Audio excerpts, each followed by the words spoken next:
And now, from beyond our dimension, this is the JeffMara podcast.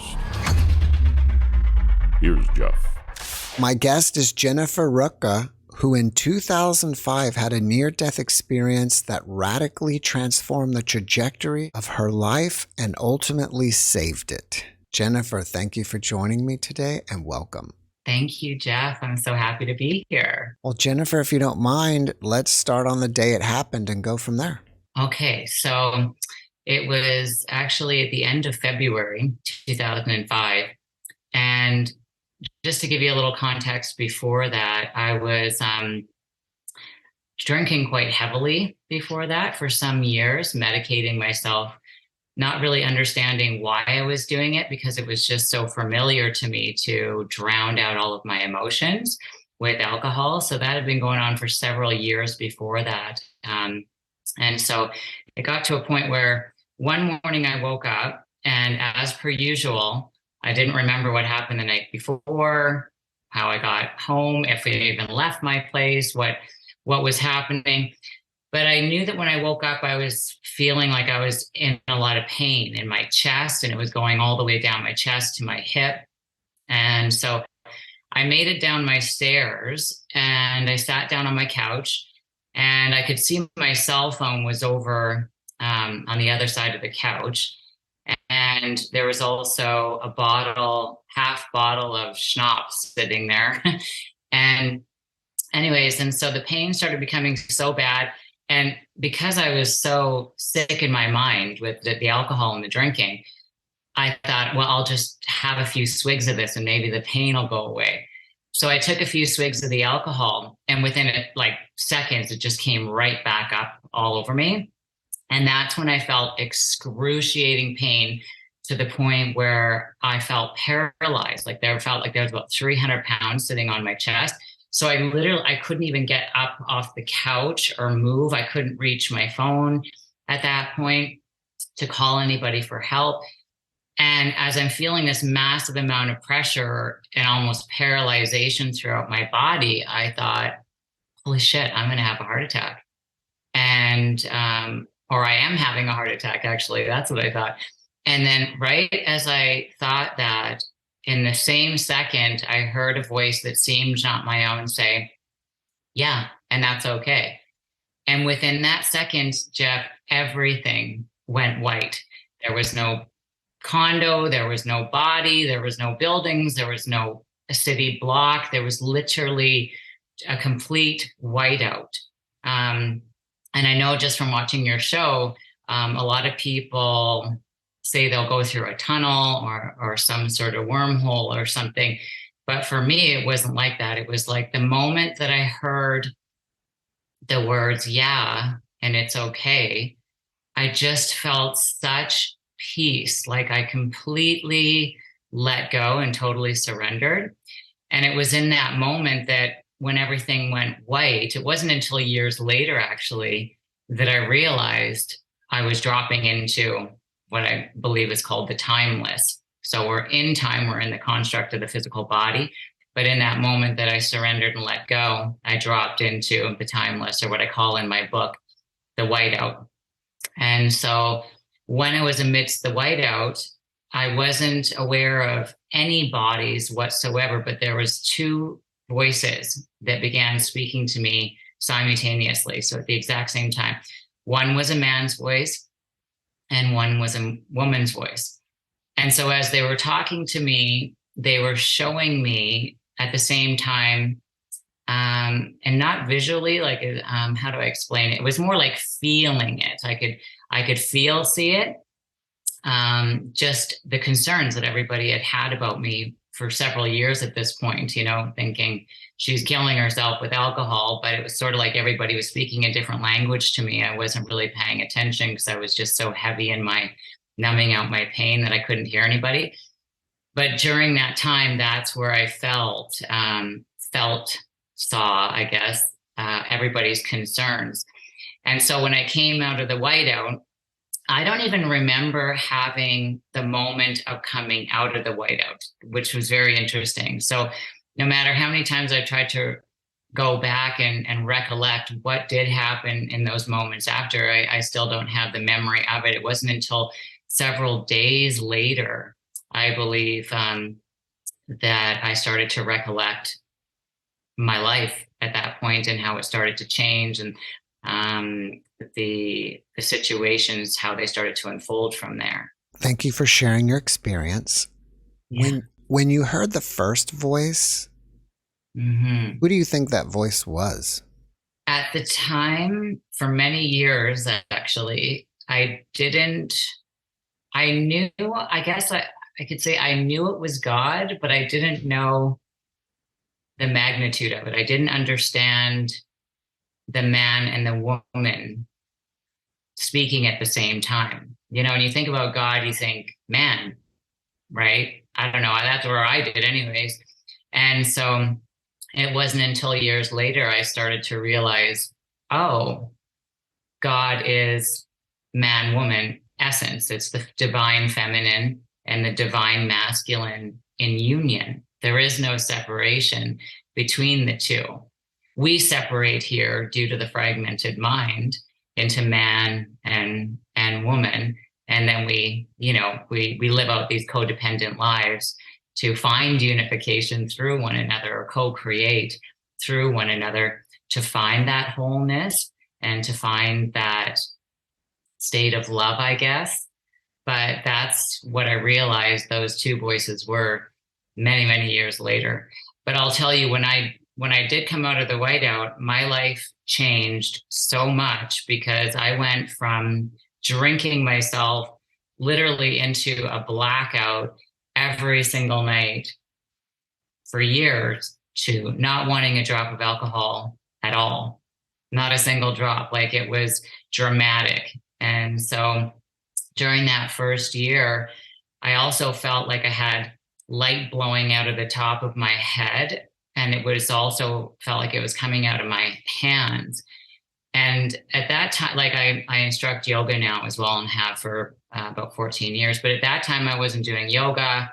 I didn't even really have much body awareness. I would go to the gym, but I guess I wasn't that in tune with my body. So I didn't really understand what was happening.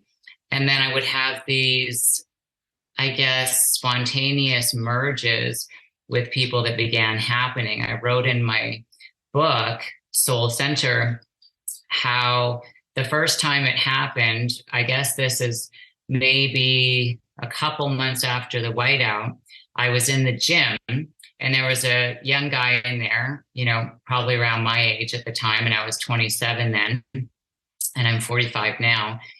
But anyways, I remember he came up to me and said, "Hey, I heard you work at so-and-so, this bar that I worked at the time, bartending." And it was a really popular bar during what we call Stampede Week here in Calgary.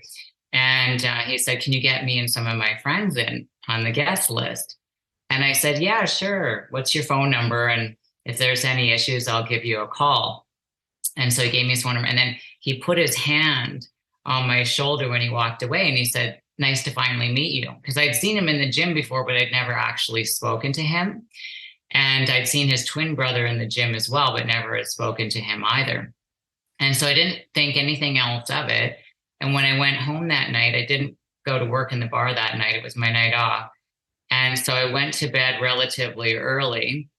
And at that point, I had already been having some very vivid dreams. So I was keeping a recorder by my bed, because at that time, the phones didn't record, right? We had the flip phones and stuff. And so I woke up at 3:00 in the morning and began recording the dream that I had after seeing that kid in the gym earlier. And he came to me in this lucid dream and explained details. Well, his brother did, while he was holding, his brother came with him in the dream, his twin brother, and was actually holding him up. Like, he couldn't talk. He seemed very drugged and incoherent. And so I came out of that dream knowing all this personal information about him. And so because I had his phone number and I told him I'd call him if there was any issues, I decided to call him just to see, like, was this really real? Like, this felt so real. And at first he hung up the phone on me. And then I called him back again. And then he said, I don't understand. Like, how did you find out about this? How do you know these things about me? The only one that knows anything about this is my brother, my mom and dad, like literally my immediate family. And so anyways, it started the journey of things like that began happening. And it took me many, many years to get to the point to be able to do what I do now, which is called perception facilitation, which is where I actually go in and energetically stall emotional programs that are troubling people, be that emotional and or physical, so that their bodies can function and more optimally. So for example, if somebody's coming to me with anxiety and I stall that program anxiety, they start to function normally without that program running them. So instead of waking up, like, I don't know if you've ever had anxiety, but I used to have it very, very bad and really bad panic attacks. But it's terrible to wake up in fight or flight and then to go through your day and then to go to bed like that too.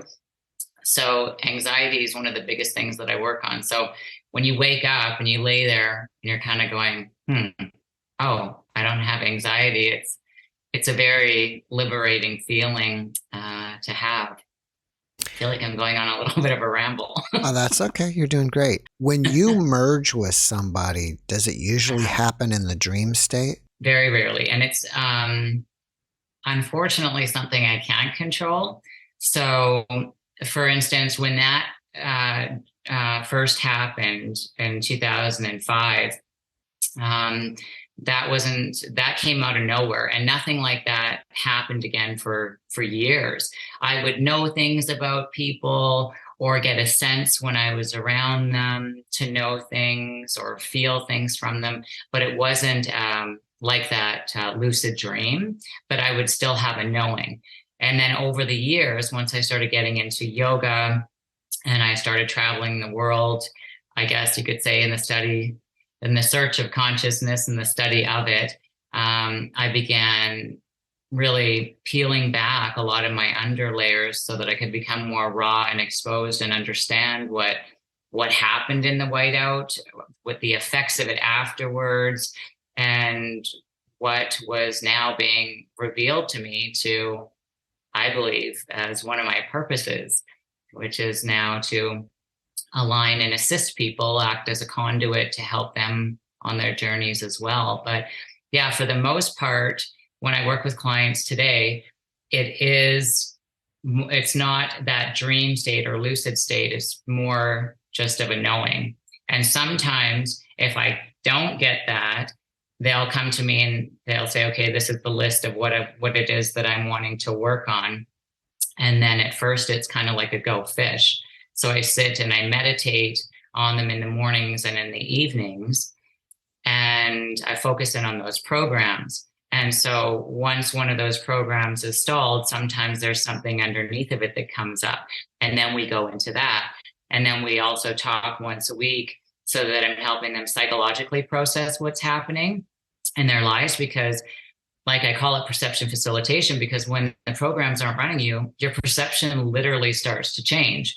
So how you are perceiving the world is not the same anymore. So I don't go in and change people's thinking. Their thinking changes because the programs aren't running them or aren't operating them. And I don't heal anybody either. I want to be clear with that. So when I stall a program, so to speak, their body repairs itself at its own rate. And that doesn't mean that it always happens, because I have worked with clients before where nothing's happened. And so we just let it go and move on, and maybe the understanding that another time, or whatever, for whatever reasons, I have no idea. But for the most part, most clients that are coming to me always walk away with some benefits and reap some benefits from the work that we do together.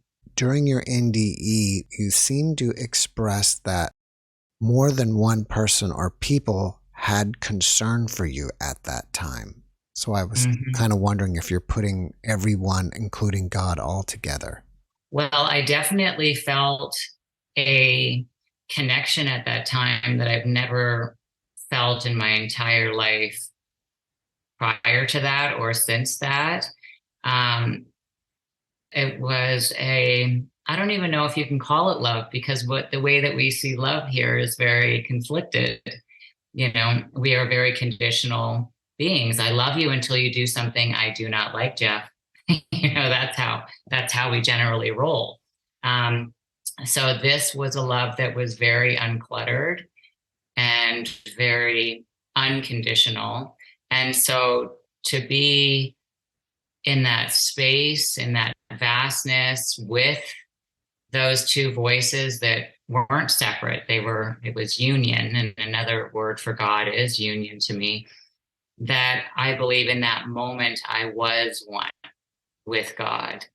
And that's why I was able to experience everybody's concerns as well. And so when I do work with clients in the mornings when I meditate, I focus in on that energy of being amidst the whiteout.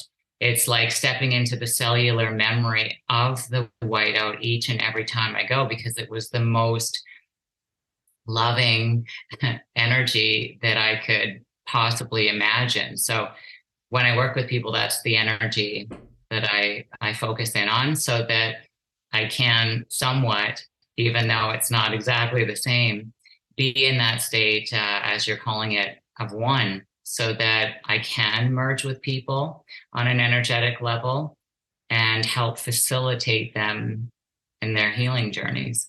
Have you noticed that you have any other abilities from your experience? Well, first, and I don't even know if the word psychic is right. Like I said, it's sometimes it's just a knowing of things with people. So people will come to my classes. Sometimes I walk in and they walk in and I can't help but actually say something to pass along information. There's also something I just came across the word recently called clairtaction. I think that's it. And that was very interesting to me when I read that word about a month ago, because it put a lot of the pieces together as to, like, for example, oftentimes when I'm lying in bed and I'm awake, I've felt energies touch my face. I had an energy the other day. I had a friend pass away about a month ago, and I didn't know he actually passed away until it was several days later on Facebook. His daughter had posted, "In loving memory of my father." And I thought, what? I remember I immediately had texted her and said, I just text messaged with him few days ago.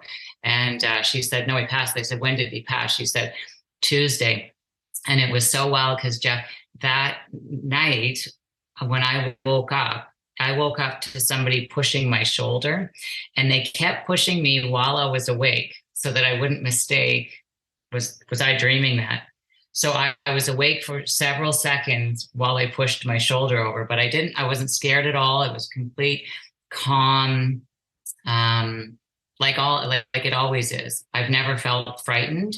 I even had, years ago, I remember putting a headset on to do a meditation. I lied back in my bed in the middle of the day, and I literally felt like somebody lied right down their entire body on top of mine.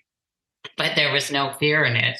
It was just this energy, this blanket of energy that I could feel. So there are a lot of, and that's what I believe clairtaction is. Also, it's downloading information. So I've had people give me things before where I've touched, let's say, crystal as a gift or beads as a gift for bracelets, and downloaded information, whether it's feelings.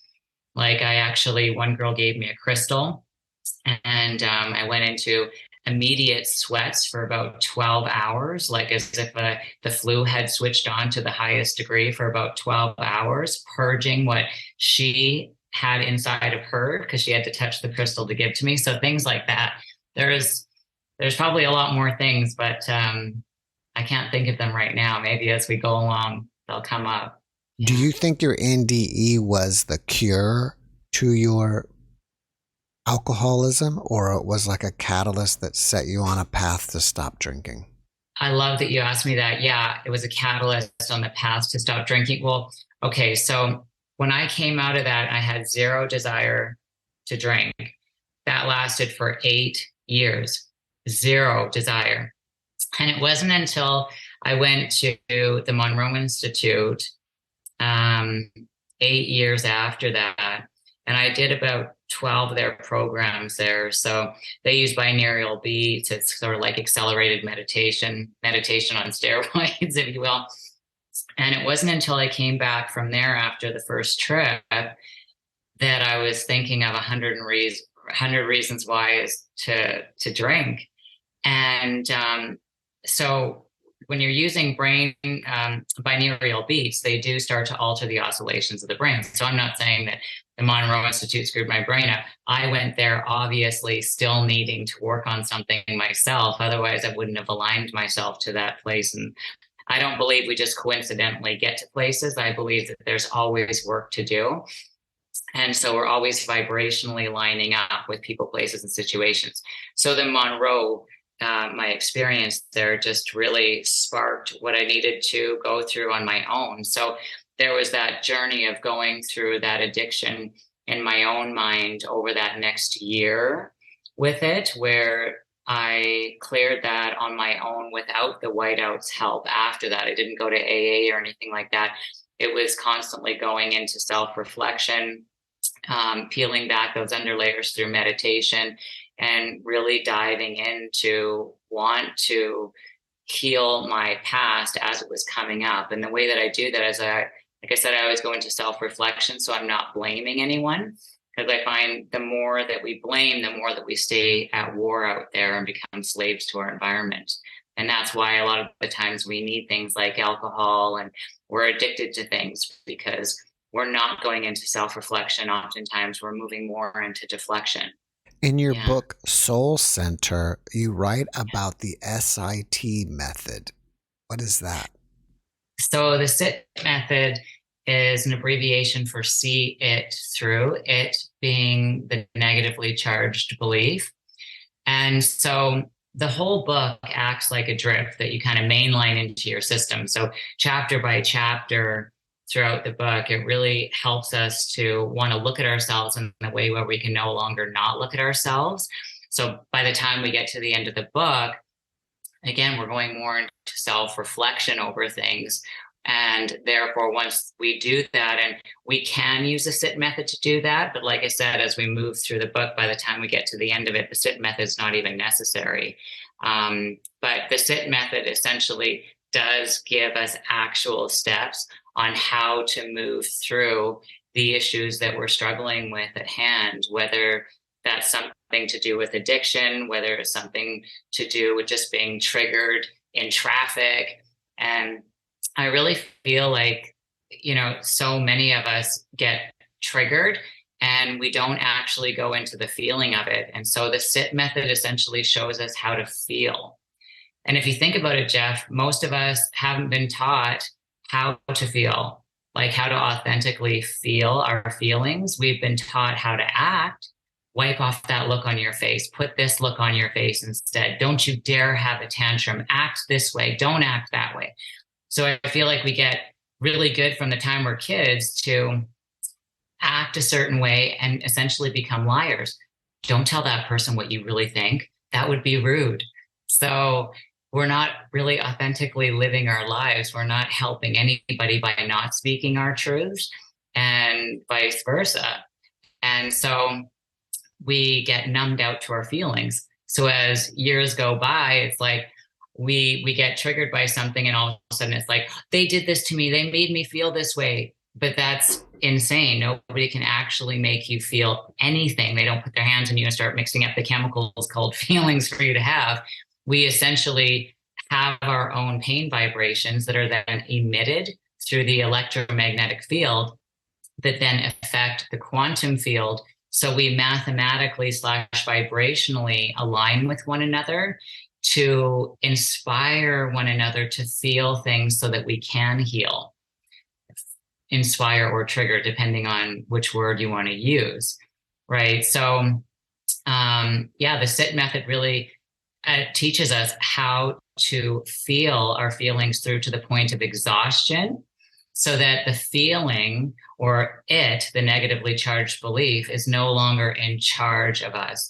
Because essentially, if you think about it, whatever makes you feel uncomfortable, it only makes us feel uncomfortable when we're trying not to feel what it is that we're not wanting to feel. It's like putting your hand on a stove. Oh, that's hot. I got to get away from it immediately. So it's like, you feel that feeling of fear or panic or jealousy or rage. And it's like, oh my God, that's a bad feeling. I can't feel that. But what we don't realize is that when we don't allow ourselves to feel it, we're actually creating a lack of self-acceptance. So now we're saying, I will only accept these certain feelings about myself. I will only focus in on positive things. I've seen this huge in the spiritual community and the yoga community. And I will not tolerate any of these negative, bad things about myself. So then we just create this huge gap of a lack of self-acceptance in ourselves. So now I'm a slave to my environment, because now I have to go out and I have to get you to compliment me, Jeff. I have to go home and my husband has to tell me he loves me. Now, when I go to work, my boss has to tell me what a wonderful job I'm doing. Everybody has to fill my self-acceptance cup up, but it's never going to happen because it's something that has to happen internally within me. And so again, just bringing it back to the SIT method, the SIT method really shows us how to accept all of ourselves. And when we accept all of ourselves, we really start standing in our truth as well. And we start actually saying what we mean. And it doesn't mean that we have to be rude or ignorant to people, but we can still find ways to speak our truth and be honest with people.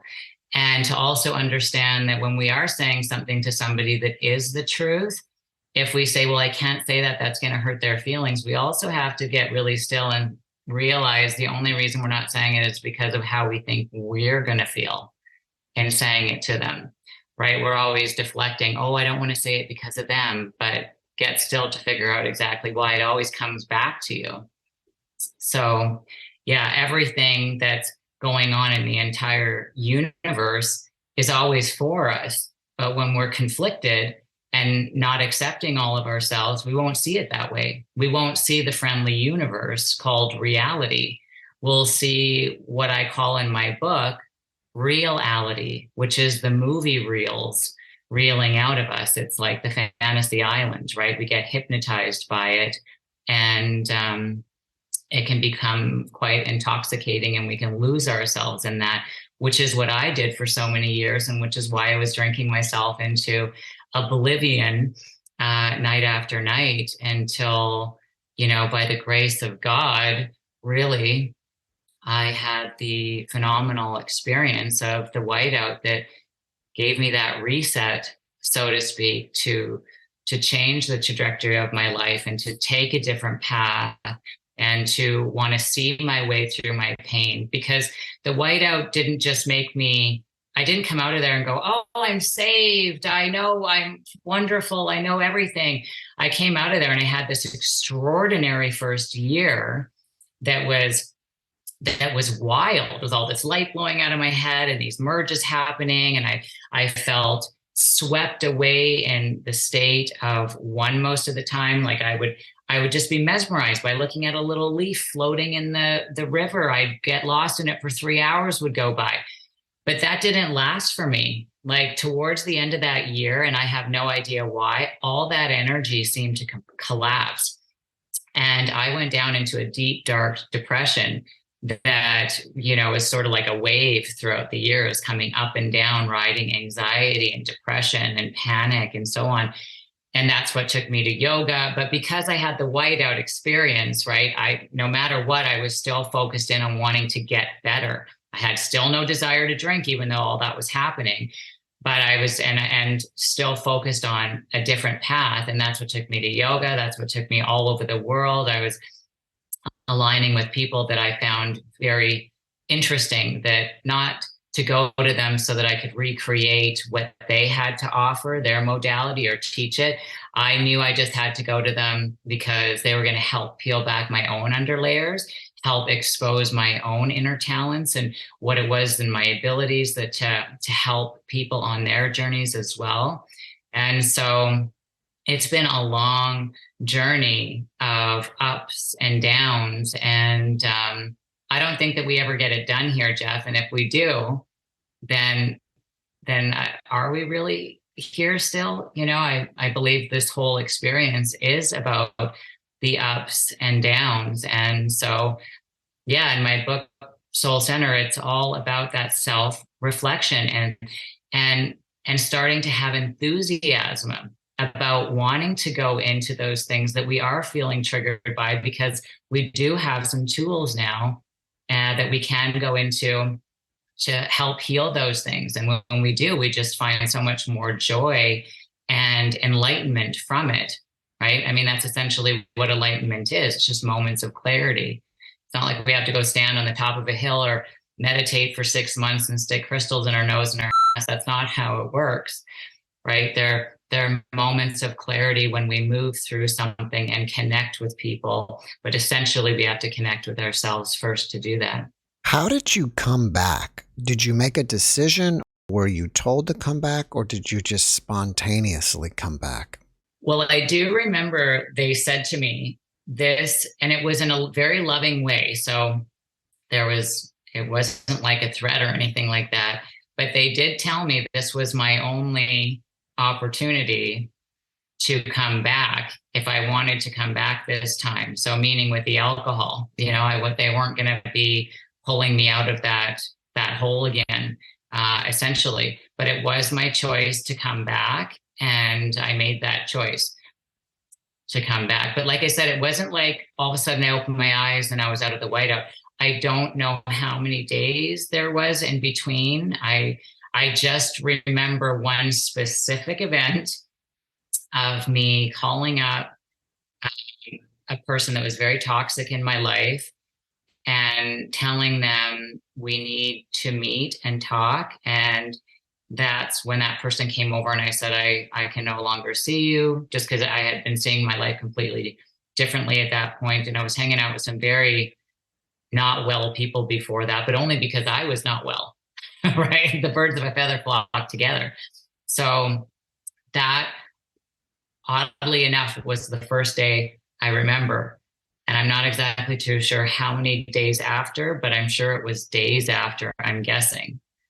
And maybe that'll come back at some point. I don't know. But I do know that since then, I've had many merges with other states of consciousness. Like, for example, in 2020, when everything was shut down, I took it as a very great opportunity to sit in self-reflection.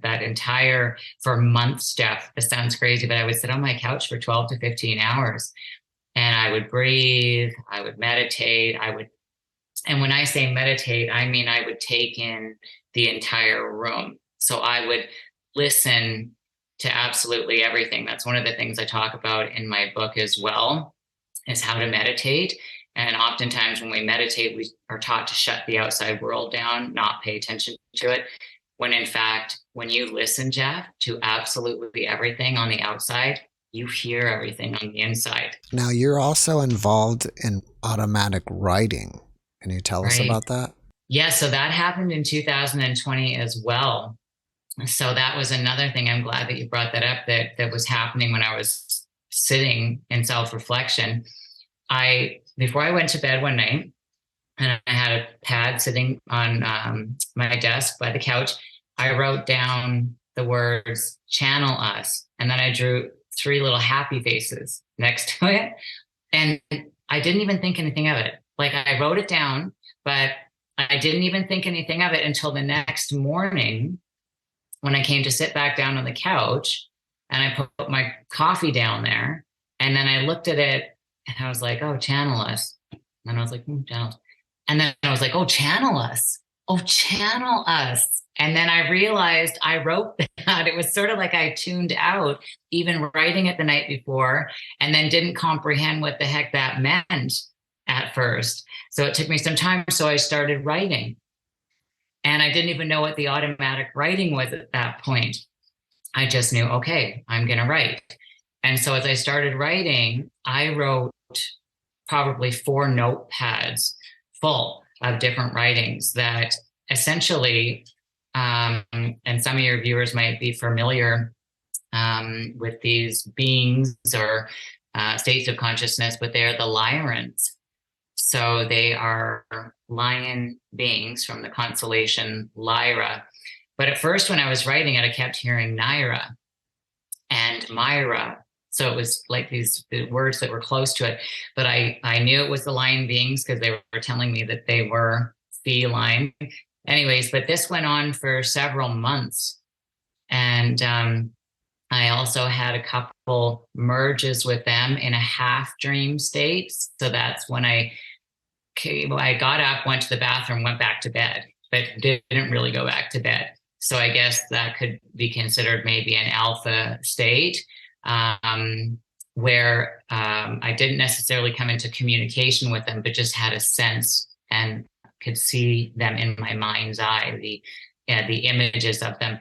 And then it was a few months after doing that that I started Googling it, lion people. And that's when I saw Lyra. And I was like, oh my goodness, not Naira and Myra, it's Lyra.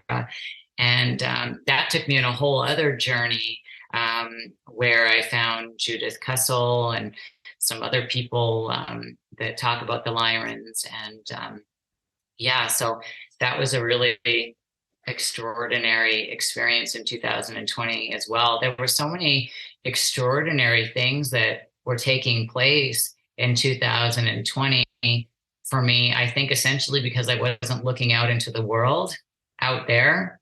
I was more so on my couch, internally going in.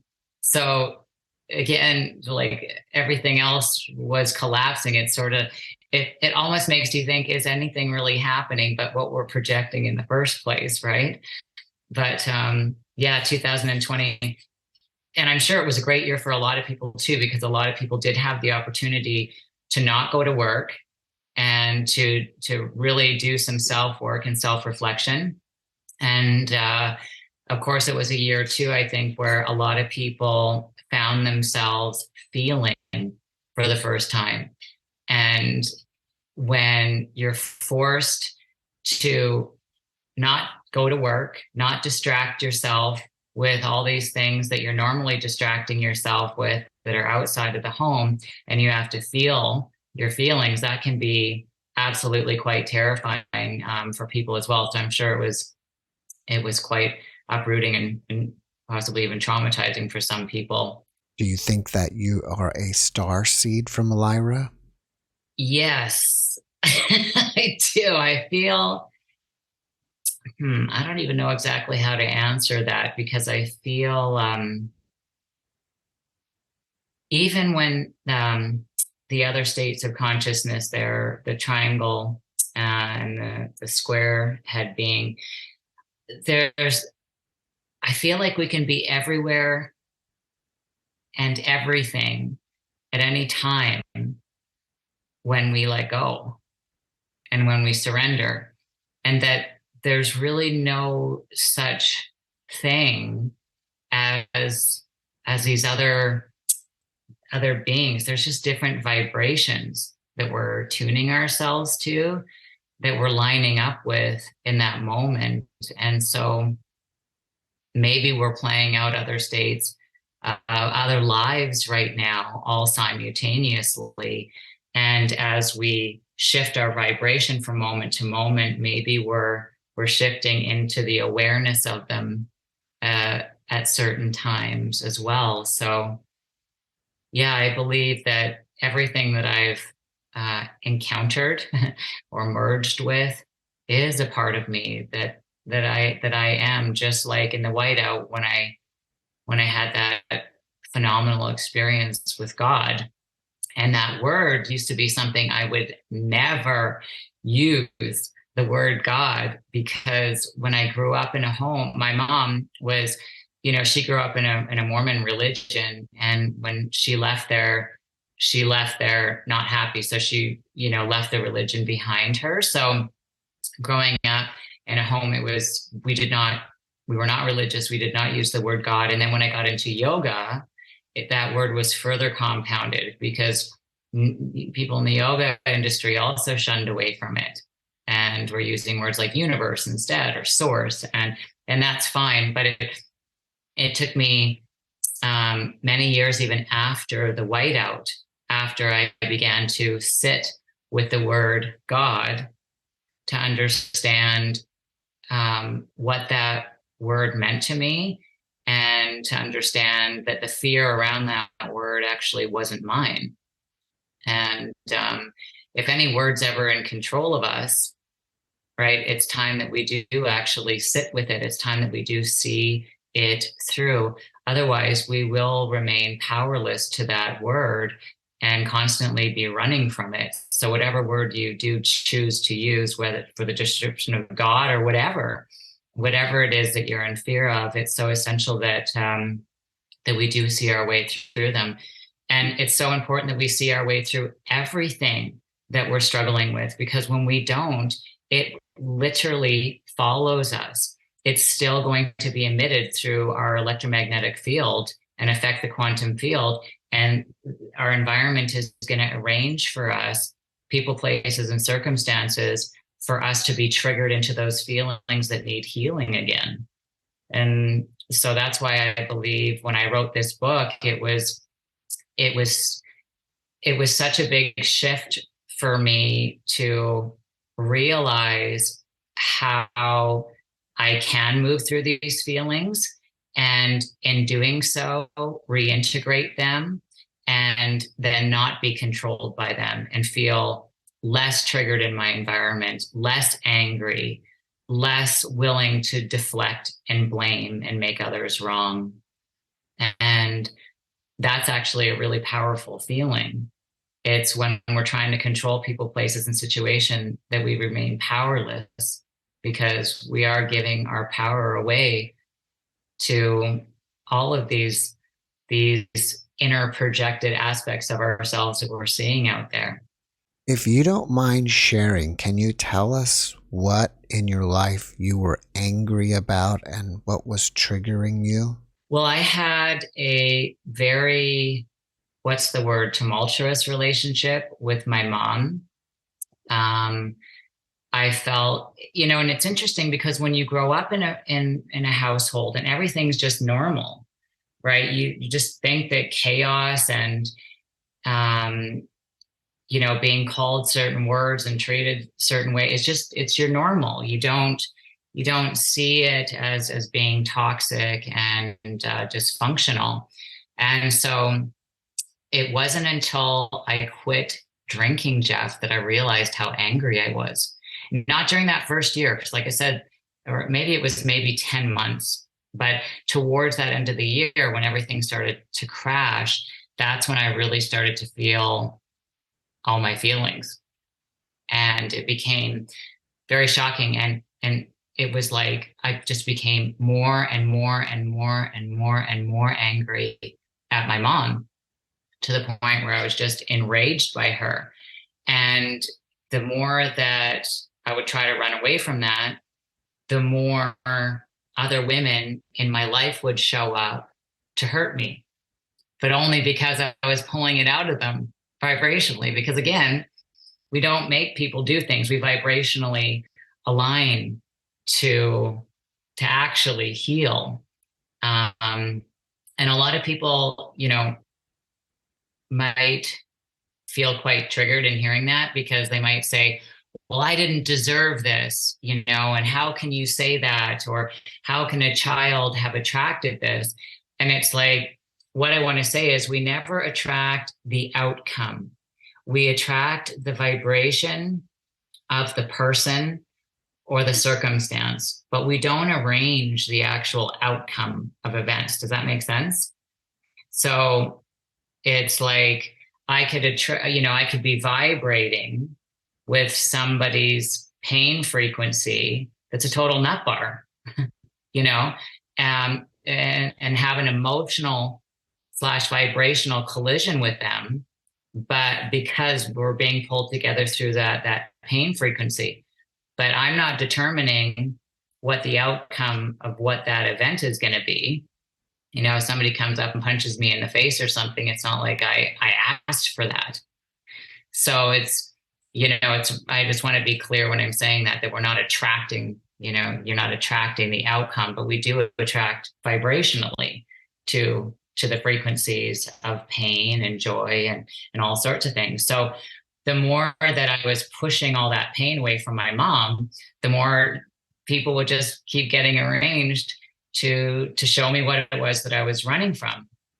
And so when I got into yoga and I started traveling the world, lining up with people to help me heal, that's when I started going into doing some self-work and self-reflection with my mom and really began healing that pain. But it wasn't until last year that the Sit Method Part 2 was born in that book. And I'd written probably 8 manuscripts before that one and never published any of them because I knew it just didn't feel finished. It wasn't until Sit 2 was born, which was born out of excruciating pain for me because it was of the loss of my dog, which may sound funny to some people, but I don't have kids. And so my dogs are like my children.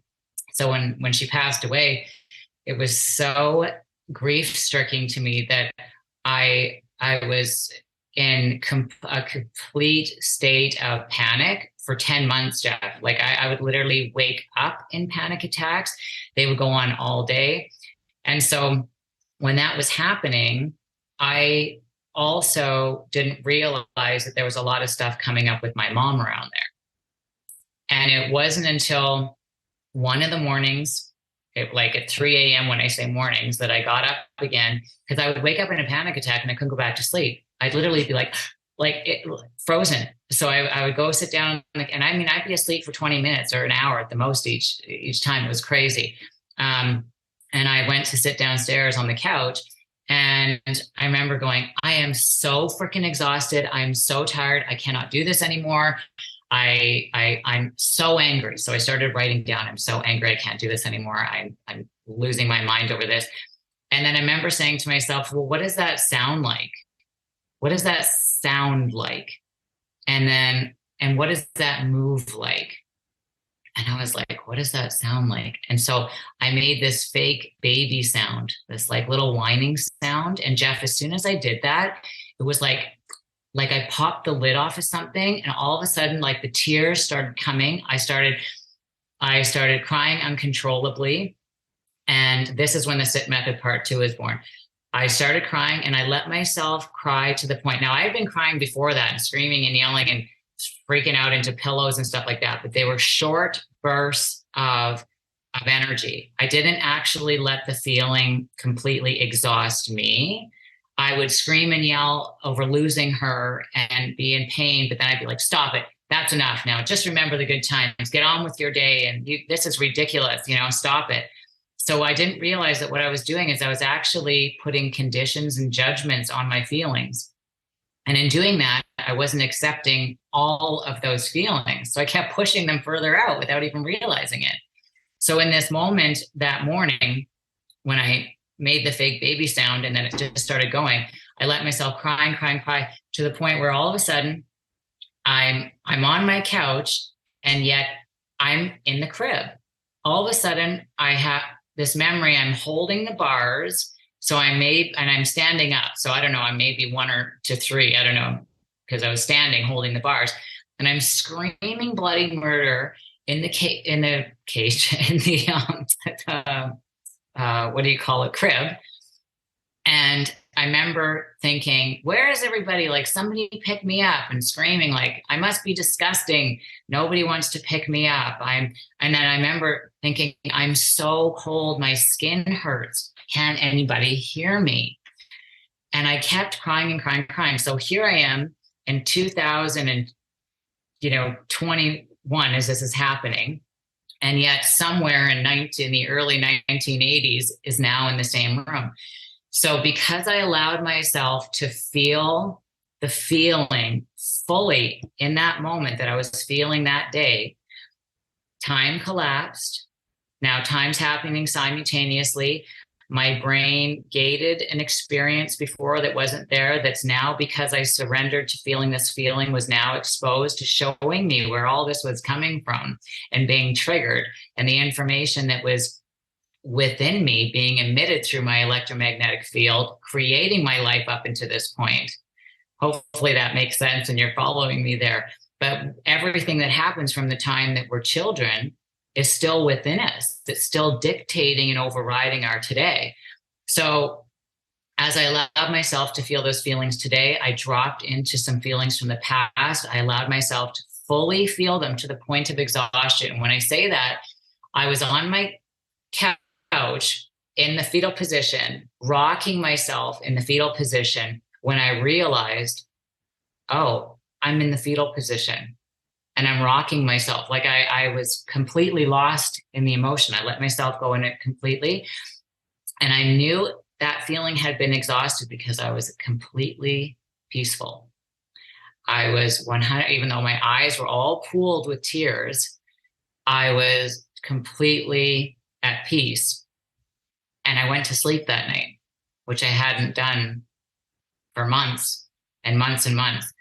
And it was after that day that I started to put together the SIT method part 2 and really starting to apply it to the panic attacks that were taking place. So instead of going because when a panic attack comes on, you think you're dying. Like you literally are Jeff, I would hear alarm, alarm, alarm, alarm. Like my head was going, actually saying alarm. Every part of my body, I was going to die. That was it. Every time. And they would come on sometimes 10 times a day. And so they were overthrowing me for months up until that night. And then at that point I go, okay, so kill me. Okay, so kill me. And then I would drop in and let myself feel it. And I realized, holy crap, the thing that's making me, the thing that's charging this panic attack up to be more is I'm trying to get away from it. I'm trying to stop it. I'm trying to, and it's charging it more. That's what the prickling, the zapping is. So the more that I allowed myself to feel that, the more I kept dropping into the underlayers of it. And then I started to play it out in every aspect. I'd go to work. I'd feel rejected by somebody at work. They'd say something to me and I'd be like, oh my gosh, they don't like me. I'd go in my head. I'd go home and at this point, Chris, my husband, knew what I was doing. So I'd say, I need time by myself. I go into my room, shut the door, because I really believe that you should be by yourself. It's definitely a time where if you want to cry, you don't want to feel like somebody's watching you or staring at you or anything like that. And so I would let myself unravel in all of these sits over everything that began happening and triggering me. And the more that I did that, the more I would see my way through the pain, because I was literally going in it and then through it and feeling then that charge would now be neutral. It was no longer in charge of me once I feel it, because now I reintegrated it back in. Now I accepted that feeling and I'm accepting all of my parts in that time. So the information is no longer going out there for me to be triggered into some sort of event for that to happen again. Did you or do you practice an exercise type of yoga, or is it a meditation type? You know what? I've taken so many trainings in the past when I very first started yoga, but I move my body the way that I wanted. I've never followed any of the systems that I did take. I took them just for licensing purposes and also, the educational purpose of it. But yeah, I just allow myself to move. And when I go into a room where there's participants, I never plan my classes, because I feel like that's an insurance for yourself, right? So I go in and I connect with the room just by simply sitting still, opening myself up to be vulnerable.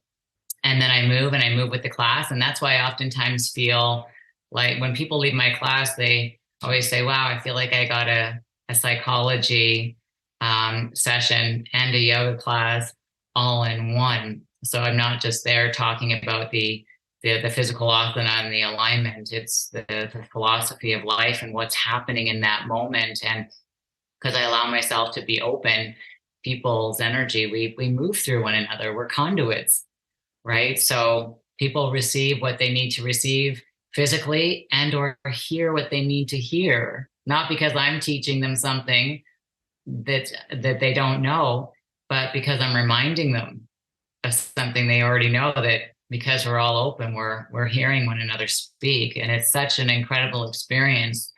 I love facilitating yoga. I love going in there, and I do say facilitate or instruct because the word teach or teacher, implies I'm standing on another platform, and I'm not, right? So once we understand we're conduits, all those petitions start to crumble, and we're all standing on the same platform together. There's no guru, there's no master, there's no, nobody above or below. But I believe that yoga or any kind of movement is a catalyst to start to access your feelings, for sure, and to better get in touch with them. The problem, though, I find with a lot of people is they'll say, well, I got to go to yoga because I got to get out of my head. I just got to stop thinking. I got to get out of here. It's like going to the gym or doing anything. It becomes another distraction. And I always tell the participants in my class, if you're coming here to get out of your head, you're in the wrong freaking class. Because we're going to get into it today. You're going to get into every single feeling that's coming up, and you're not going to run from them. You're going to feel them all. So you can actually walk out of here feeling lighter, because it's always essentially everything happens in the mental body first. And it's like I tell the participants in my class, that's the truth because your body didn't drag you here today. I mean, it would be absurd to think that your body just drags you to the shower, throws you in the car, drives you down the street. It doesn't work that way, right? Everything is happening on that mental plane.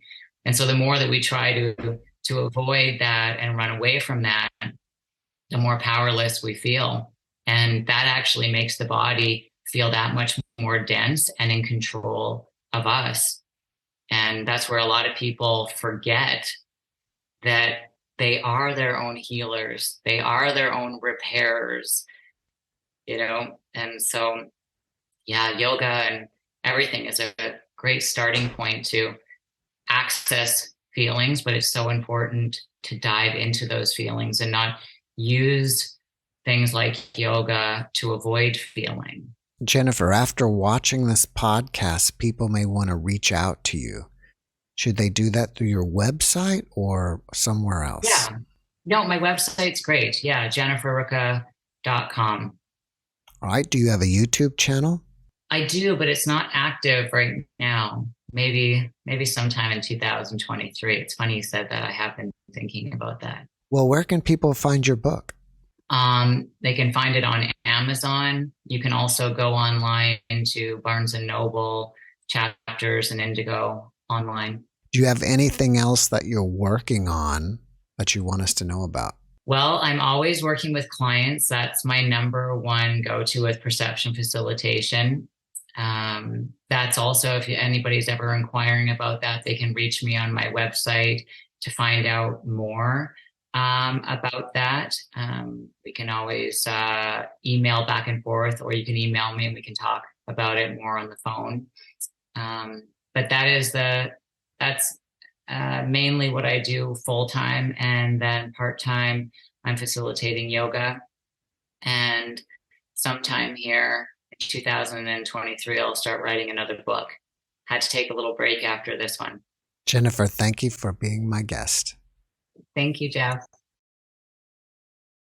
Thanks for watching the JeffMara podcast. I really appreciate you. Another way to show support is through YouTube memberships. And if you do, there are loyalty badges and other perks depending on your level of membership. All you need to do is click the join button underneath the video to find out more. Thank you for your support.